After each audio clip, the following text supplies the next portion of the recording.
in this video, I'm going to address the 4 main causes for the risk to get banged on a kettlebell clean. Because a kettlebell clean, when done correctly, should just kind of roll around your hand and be pretty comfortable and not smack your wrist. But smacking of the wrist in the clean is one of the main questions people ask me how to fix. Okay, there are 4 reasons that I see that come up most often that cause that crazy, wild bell action that causes the wrist to get bruised. Number 1 is not taming the arc. So you'll hear us say tame the arc in the snatch and the clean, but this is what it means. So this would be a very tame arc, keeping the bell very close to you on the way up. A wild arc would come out. So with the bell, a tame arc is going to look like this, a very short path from the backswing to the rack. A wild arc will look like this. So as you see, it's going to cause the bell to flop over. What you can do is, if you're training yourself or training someone else, get them to get the bell in the rack position with 2 hands, and then take a book or a magazine or something and put it right in their armpit, and cue them not to lose the magazine. So if they keep a very tame arc, the magazine is going to stay right where it is. The elbow pretty much never leaves the rib cage. If they let it get out, the book or the magazine is going to fall out. So that's the most common mistake that I see. The second one is people think, okay, I'm getting this bell from the ground to my shoulder, and it ends up really high, and then they end up banging their bicep like that. So if you cue them, get the bell to your hip, they're just going to sneak their hand under, thinking about getting it to their hip, and then their forearm is going to keep it, positioning where it's supposed to be. So if you think in your head, all right, I'm going to clean to my hip, it's going to end up right where it needs to be, and it won't be very high and then smack your bicep.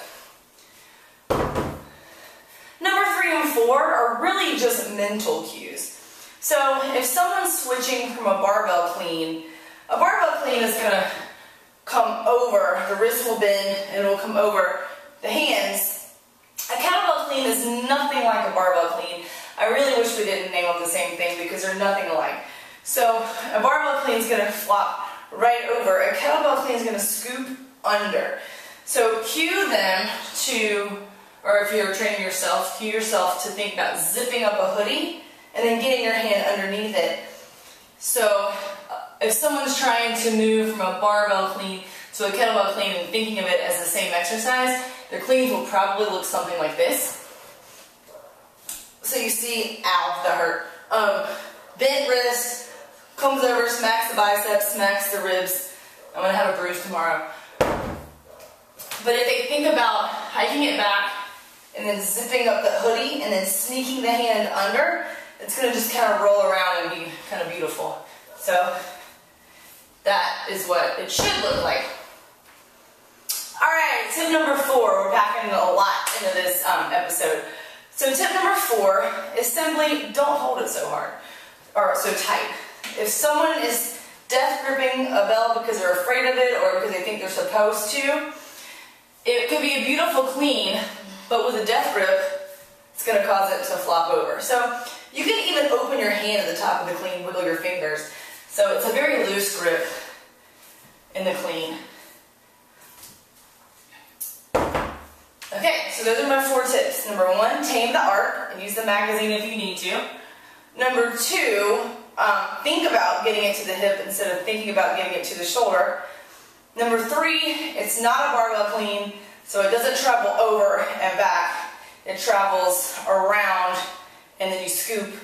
And then number 4, just don't hold it too tightly. So we'll cover this in a later episode, the grinds versus the ballistics and kettlebells. But the clean falls into the ballistic category, swings, cleans, snatches. So on all those, you can keep a pretty loose grip because the bell's going to be moving around your hand.